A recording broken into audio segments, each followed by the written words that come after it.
பிரியா, அப்படின்னா நீ கல்யாணத்துக்கு சம்மதிக்க வேண்டியதானம்மா? எங்களை உன் கூட பிறந்தவங்கன்னு சொல்ற, அப்ப சம்மதம் சொல்ல வேண்டியதானே? நாங்க உன் நல்லதுக்கு தானே சொல்றோம். பாரு பிரியா, எங்க எல்லாரோட ஆசையும் அதுதான். பிரியா, உன் சம்மதம் நம்ம குடும்பத்துக்கு பெரிய சந்தோஷத்தை கொடுக்கும். அக்கா இப்போ ரொம்ப மனசுடைஞ்சு போயிருக்கா. ப்ளீஸ் அவளை இப்போ கம்பல் பண்ண வேண்டாம். நாங்க பெத்த பிள்ளையா இருந்தா இப்படி விட முடியுமான்னு எங்க மனசாட்சி தினம் உறுத்திக்கிட்டே இருக்குமேம்மா. அத்தை, நீங்க இவ்ளோ தூரம் சொல்லியும் நான் மறுத்து பேசுறேன்னு என் மேல வருத்தப்படாதீங்க. நீங்க இப்ப இருக்கிற சூழ்நிலையில நான் இங்க வந்த உடனே உங்களுக்கு நான் கஷ்டம் கொடுக்க விரும்பல. நான் உங்களை மதிக்கிறேன். என் அம்மா அப்பாவா நான் உங்களை நினைக்கிறேன்.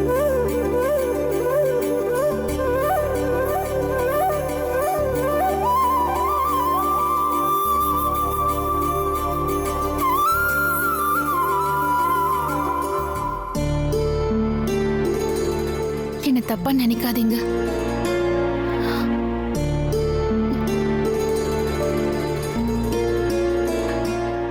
எனக்கு இப்போ கல்யாணம் வேண்டாம். போதும்மா, மற்ற எல்லாம் அப்புறமா பேசிக்கலாம். மாலதி, அவங்கெல்லாம் முதல்ல உள்ள கூட்டிட்டு போ. வாங்க, வா. பேக் எடுத்துட்டு போங்க. வாங்க.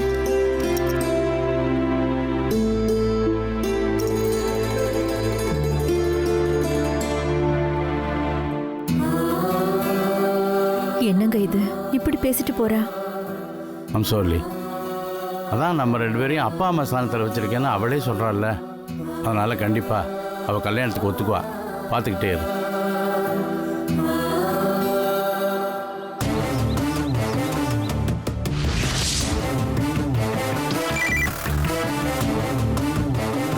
என்ன மாமா, நந்தினியும் விஸ்வாவையும் சேர விடாம தடுக்கணும்னு உங்களை அங்க அனுப்பி வச்சா நீங்க என்னடானா ஒண்ணுமே செய்யாம இருக்கீங்க? விஸ்வா நந்தினியோட ஆபீஸ்ல வேலைக்கு சேர்ந்திருக்காரு. நீங்க என்கிட்ட சொல்லவே இல்ல. இது என் வீட்டுக்காரர் விஸ்வா சொல்லிதான் எனக்கே தெரியும். நீங்க அங்க என்ன பண்ணிட்டு இருக்கீங்க? தூங்கிட்டு இருக்கீங்களா? கோச் காதாக்கில உங்ககிட்ட சொல்லணும்னு நினைச்சுக்கிட்டே இருந்தேன். அதுக்குள்ள நீயே தெரிஞ்சுக்கிட்டு எனக்கு ஃபோன் பண்ணிட்ட. மாமா, ஒரே ஆபீஸ்ல நந்தினியும் விஸ்வாவும் வேலை செய்யறது எனக்கு பயமா இருக்கு.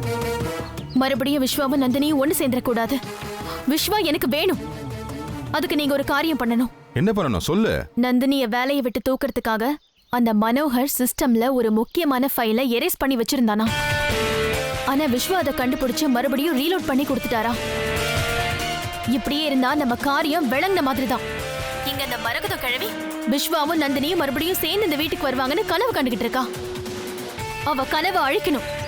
அதுக்கு நந்தினி மேல வீண் பழிய சுமத்தணும். அந்த தேவாவும் நந்தினியும் நெருங்கி பழகுறாங்க. அவங்களுக்குள்ள காதல் இருக்கு, தகாத உறவு இருக்குன்னு விஸ்வாவும் அந்த ஆபீஸ்ல உள்ளவங்களும் நம்புற மாதிரி அவதூறா சொல்லணும். 2 பேரும் ஒரே வீட்ல குடும்பம் நடத்துறாங்கன்னு வதந்திய பரப்பி விடணும். நந்தினி பேரை கெடுக்கணும். விஸ்வா நந்தினி முகத்துல காரி துப்பிட்டு என்கிட்ட வந்து சேரணும். செஞ்சிடுறேன்.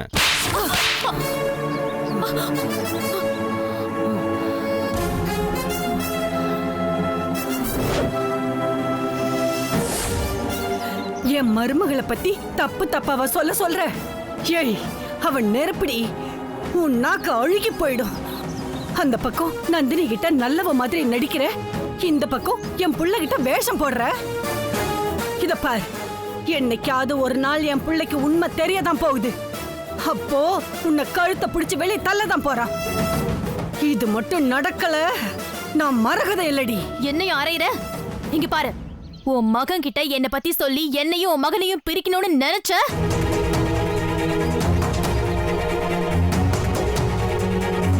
பிரிக்கணும்னு நினைச்ச உன் மகன் கதையை முடிச்சிருவேன். ஏய், முடியாதுடி. உன்னை பத்தி எப்படியும் என் மகன் கிட்ட சொல்லிதான் அவன். என் உயிரை போனாலும் சரி, உன்கிட்ட இருந்து என் மகனை பிரிச்சு நந்தினி கிட்ட என் மகனை சேர்த்து வச்சுட்டு தான் இந்த மரகத மண்டைய போடுவா. என்ன சவால் விடுறியா? இப்பவே உன் கழுத்தை நெரிச்சு உன்னை கொன்னுடுவேன். உன் மகன் வந்து கேட்டா மாரடைப்புல செத்துட்டேன்னு நம்ப வைப்பேன். வேணாம், என்கிட்ட விளையாடாத. நான் சொல்றத கேட்டுக்கிட்டு உன் உசுரை காப்பாத்திக்க. முதல்ல உன்னை நீ காப்பாத்திக்க முடியுமான்னு பாரு. என் பிள்ளைக்கு நான் இப்பவே ஃபோன் பண்றேன் பாரு. ஏய் ஏய், என்ன சொன்ன? திரும்ப சொல்லு. ஆமாண்டி, என் பிள்ளைக்கு நான் ஃபோன் பண்ணி சொல்லத்தான் போறேன். உன்னை வெளியே தள்ளத்தான் போறான். அதுக்கு நான் உன்னை விட்டாதானடி.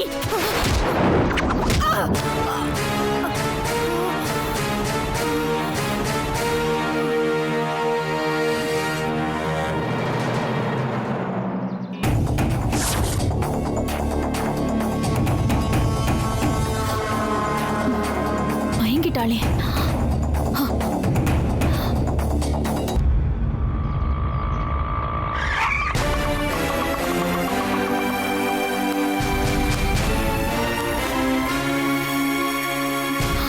ஐயோ, இவன் வேற வரானே. அத்தை, அத்தை, என்னாச்சு அத்தை? ஐயோ அத்தை, ரத்தம் வேற வருது. அத்தை, ஐயோ, இப்ப நான் என்ன செய்வேன்? அத்தை, அத்தை எந்திரிங்க அத்தை. என்னாச்சு? அம்மாவுக்கு என்னாச்சு? அத்தை, ஐயோ, என்கிட்ட பேசிக்கிட்டே இருந்தாங்க.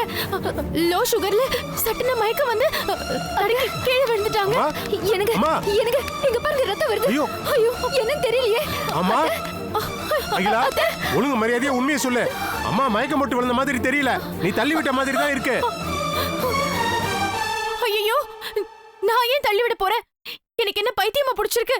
எதுக்கு என் மேல இப்படி சந்தேகப்படுறீங்க? முதல்ல அதைய தூக்குங்க. நாம உன் மேலதான் எனக்கு சந்தேகமா இருக்கு. அம்மாவுக்கு மட்டும் மயக்கம் தெளிட்டோம், அதுக்கப்புறம் இருக்கு உனக்கு. குடி குடி, பாத்து பாத்துங்க, தூக்கு, பாத்து. அப்படியே பிடிச்சிக்க.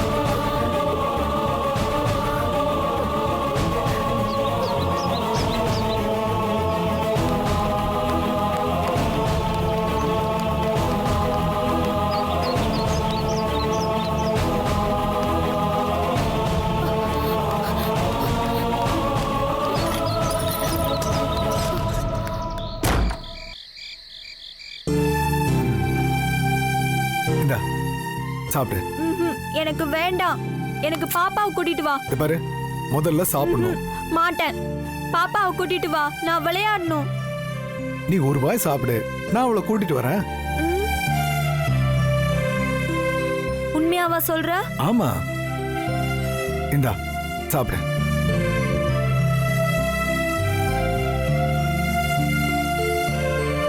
அஞ்சலி யார் தெரியுமா? உன்னோட பொண்ணு ஜோதி. நான் அந்த பாப்பா கூட விளையாடணும். இந்த பாரு, உன்னை பார்த்தாலே அவ பயப்படுறா. உன்னை இந்த வீட்டை விட்டு அனுப்புன்னு சொல்றா. நீ அந்த பாப்பாவை கூப்பிடு, நான் விளையாடணும். நீ யாருன்னு தெரியாம அஞ்சலி, அவ யாருன்னு தெரியாம நீ, ரொம்ப கொடுமையா இருக்கு ஜோதி.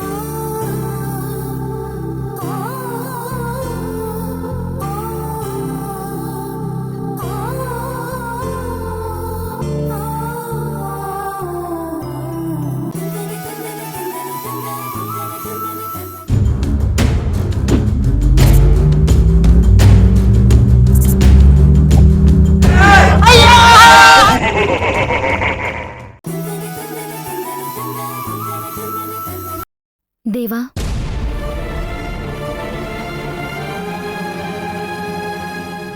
என்ன நடந்துச்சு தேவா? அஞ்சலி ஜோதியை பார்த்தேங்கிறா. எனக்கு பயமா இருக்கு. இவங்களை வீட்டை விட்டு அனுப்புங்கங்கிறா. அஞ்சலி எப்படி இந்த ரூமுக்கு வரவிட்டீங்க? செல்வி கொஞ்சம் கேர்லெஸ்ஸா இருந்துட்டா நந்தினி, அதான் அவ ஜோதியை பார்த்துட்டா. அஞ்சலி கிட்ட முதல்லயே ஜோதி தான் உங்க அம்மான்னு சொல்லியிருந்தா இன்னைக்கு இப்படி ஒரு நிலைமை வந்திருக்குமா? பாப்பாவை கூப்பிடு, நான் விளையாடணும். நீ அந்த பாப்பாவை கூப்பிடு, நான் விளையாடணும். இந்தா, எனக்கு வேணாம். அந்த பாப்பாவை கூப்பிடு, இந்த நான் ஒரு வா சாப்பிடு ஜோதி. விளையாடணும். நான் அந்த பாப்பா கூட விளையாடணும். அந்த பாப்பாவை கூப்பிடு, நான் விளையாடணும். பெத்த அம்மாவை பைத்தியம்னு சொல்றா. பார்த்தாலே பயமா இருக்குன்னு சொல்றா. இது எல்லாமே நீங்க ஆரம்பத்துல உண்மையை மறைச்சதுனால வந்தது தேவா.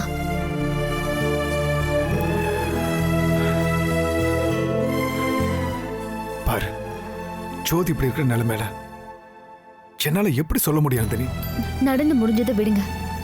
இனிமேலும் உண்மையை மறைக்க கூடாது. ஜோதியை இமீடியட்டா கியூர் பண்ணி இவ தான் உங்க அம்மான்னு அஞ்சலி கிட்ட சொல்லணும். அதனால ஜோதியை ஹாஸ்பிட்டல் கூட்டிட்டு போய் ட்ரீட்மெண்ட் பண்ண ஆரம்பிக்கணும். டிலே பண்ணக்கூடாது.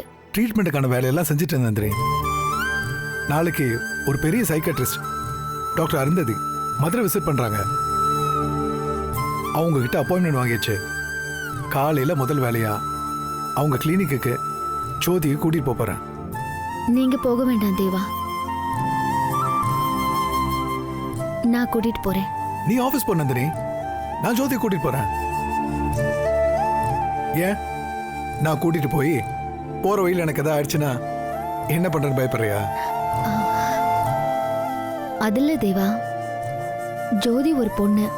சோ ஒரு பொண்ணுக்கு இன்னொரு பொண்ணு எல்லா விதத்திலையும் சப்போர்ட்டா இருக்க முடியுமேனு தான் நான் கூட்டிட்டு போறேன்னு சொன்னேன். நீங்க ஹாஸ்பிட்டலோட அட்ரஸ் மட்டும் கொடுங்க, நானும் செல்வியும் ஜோதியை கூட்டிட்டு போறோம். ரொம்ப தேங்க்ஸ் நந்தினி. ஒவ்வொரு விஷயத்தையும் ரொம்ப கேர் எடுத்து பண்றேன். இதுக்கெல்லாம் நான் என்ன கைமாறு பண்ண போறேன்னு எனக்கு தெரியல. ஜோதியை குணப்படுத்தி சீக்கிரம் அஞ்சலி கிட்ட உண்மையை சொல்லணும். அது போதும் எனக்கு. நான் பாப்பா கூட விளையாடணும். நான் பாப்பா கூட விளையாடணும். நான் விளையாடணும். கூப்பிடுங்கறல அந்த பாப்பாவை.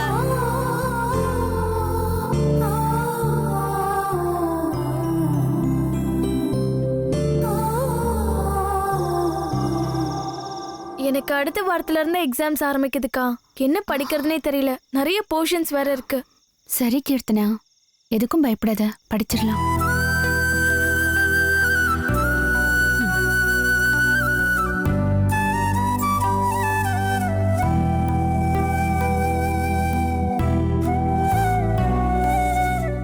என்னத்த அப்படி பாக்குறீங்க?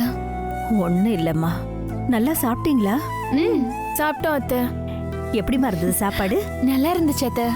என்னம்மா நீ என்ன நல்லா இருந்துச்சோ, எனக்கு தாம்மா கொஞ்சம் கூட திருப்தியே இல்லை.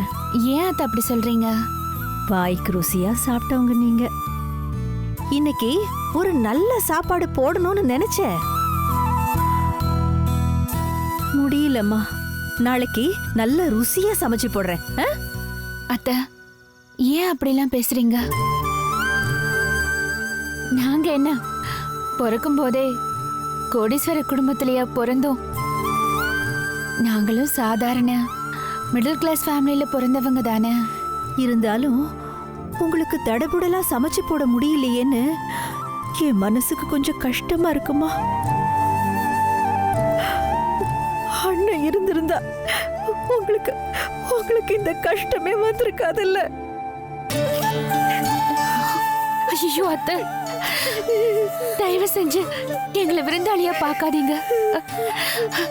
சின்ன வயசுல எங்க அம்மாவை நாங்க சரியா கூட பார்த்ததில்ல. தாய் பாசத்துக்காக ஏங்கிட்டு இருந்த எங்களுக்கு இன்னைக்கு உங்க கையால சாப்பிடும் போது எங்க அம்மா ஞாபகம் வந்துருச்சு. எங்க அம்மா எங்க கூடவே இருக்கிற மாதிரி இருந்துச்சு. எங்க அம்மா அப்பா இல்லாத குறைய நீங்க தீர்த்து வச்சிட்டீங்க. இன்னைக்கு உங்க வீட்டுல நாங்க சாப்பிட்டது எங்களுக்கு நாங்க அனாதை இல்லைன்னு புரிய வச்சிருச்சு. எங்களுக்கு ஆதரவு கொடுத்து உங்க எல்லாரும் மனசுலயும் இடம் கொடுத்து இதுக்கு மேல வேற எங்களுக்கு என்ன வேணும்? ரொம்ப நாள் கழிச்சு எங்களுக்கு அம்மா பாசம் கிடைச்சிருக்கு. அது நிரந்தரமா எங்களுக்கு வேணும்.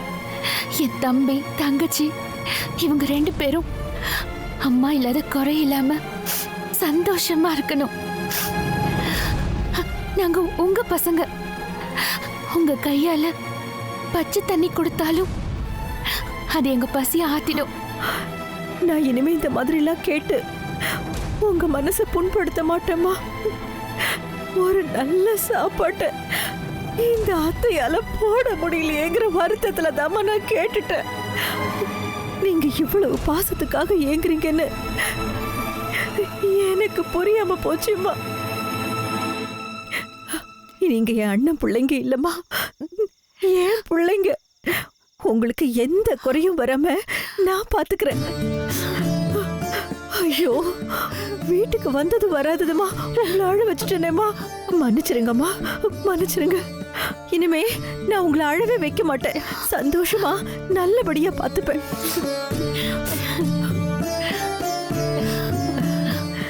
அம்மா இது கொஞ்சம் பிடிமா. அம்மா நாங்க வேணா ஹால்ல படுத்துக்கிறோம், இவங்க 2 பேரும் ரூம்ல படுத்துக்கிட்டுமே. ஐயோ அக்கா, அவங்க 2 பேரும் ஏ ரூம்ல படுத்துக்கிட்டோம், நாங்க ஹால்ல படுத்துக்கிறோம். நீ வேணா உங்க ரூம்ல படுத்துக்கோ.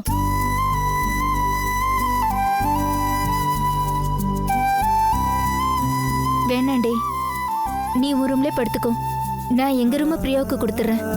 பரவாயில்லக்கா, நாங்க ஹால்லயே படுத்துக்கிறோம், அவங்க உள்ள படுத்துக்கட்டும். நான் சொல்றது கேளு, நீ வேற கர்ப்பிணியா இருக்க, வெளியில இருந்தா உனக்கு சௌகரியமா இருக்காது. பிரியாவுக்கு நான் என் ரூம கொடுத்துடுறேன். சரி, நம்ம எல்லாருமே சேர்ந்து பிரியா கூட ஹால்லயே படுத்துக்கலாம், ஓகேவா? அண்ணி, நீங்க எல்லாரும் எங்க மேல காட்டுற பாசத்தை நினைக்கும் போது எனக்கு கிடைக்காத அன்பு பாசம் எல்லாமே எனக்கு திரும்ப கிடைச்ச மாதிரி சந்தோஷமா இருக்கு. எனக்காக நீங்க யாரும் உங்க சௌகரியங்களை விட்டு கொடுக்க வேண்டாம்.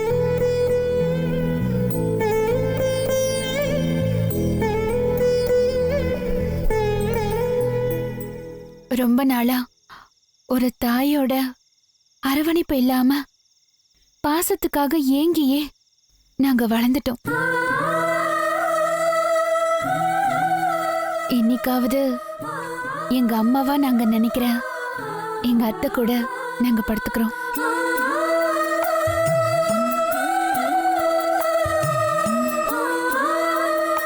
ரொம்ப சந்தோஷமா இருக்கு. அந்த மன நிறைவோடையே நான் போய் படுத்துக்கிறேன். பிரியா, நீ உன் இஷ்டப்படியே உங்க அம்மாவோடையே படுத்துங்க. வாங்க பாப்பா, நீ போய் படுத்துக்கோமா.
அத்தை, என்னம்மா காஃபி சாப்பிடுறியா? வேணாம் அத்தை, இப்பதான் சாப்பிட்டேன்.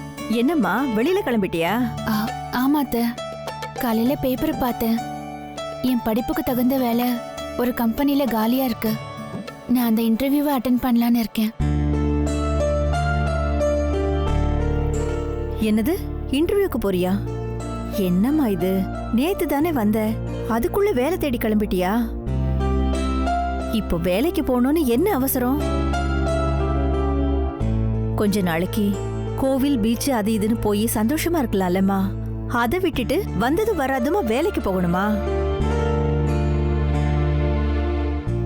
நான் நைட்டு பேசினதை வச்சு நீ வேலைக்கு போகணும் டிசைட் பண்ணிட்டியா?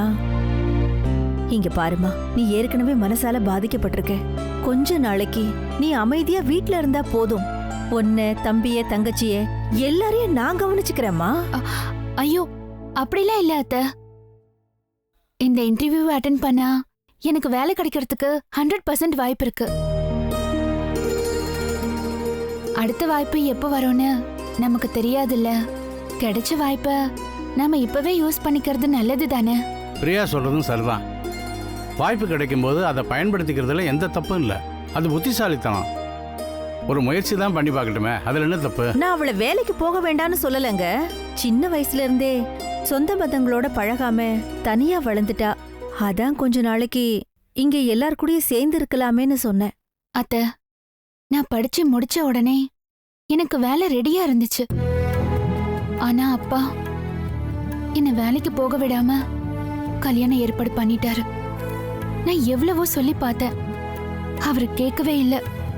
தாய் இல்லாத புள்ள, உனக்கு ஒரு கல்யாணத்தை பண்ணி வச்சு உன்னை கரை சேர்க்க வேண்டியது என் கடமைன்னு சென்டிமெண்டா பேசி என் முயற்சியை தடுத்துட்டாரு. நான் அப்பவே வேலைக்கு போயிருந்தா கை நிறைய சம்பாதிச்சிருப்பேன். எங்க அப்பாவையும் நான் இழந்திருக்க மாட்டேன்.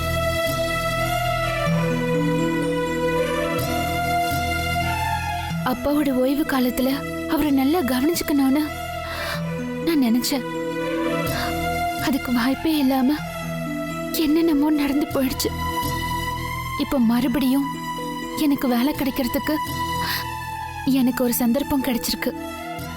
எனக்கு வேலை கிடைச்சு எங்க அப்பாவுக்கு செய்யணும்னு நினைச்சது எல்லாத்தையும் அவர் ஸ்தானத்துல இருக்கிற உங்களுக்கு செய்யணும்னு நான் ஆசைப்படுறேன்.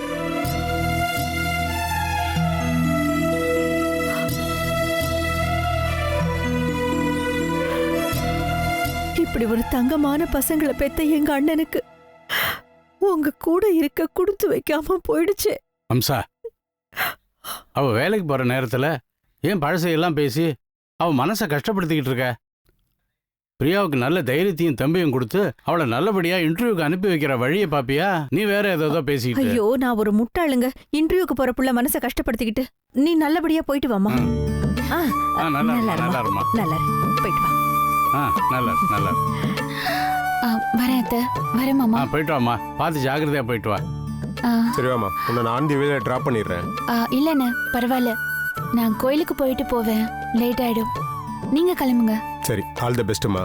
தைரியமா இன்டர்வியூ அட்டெண்ட் பண்ணு, கண்டிப்பா உனக்கு வேலை கிடைக்கும். தேங்க்ஸ்ண்ணே, வரேன்.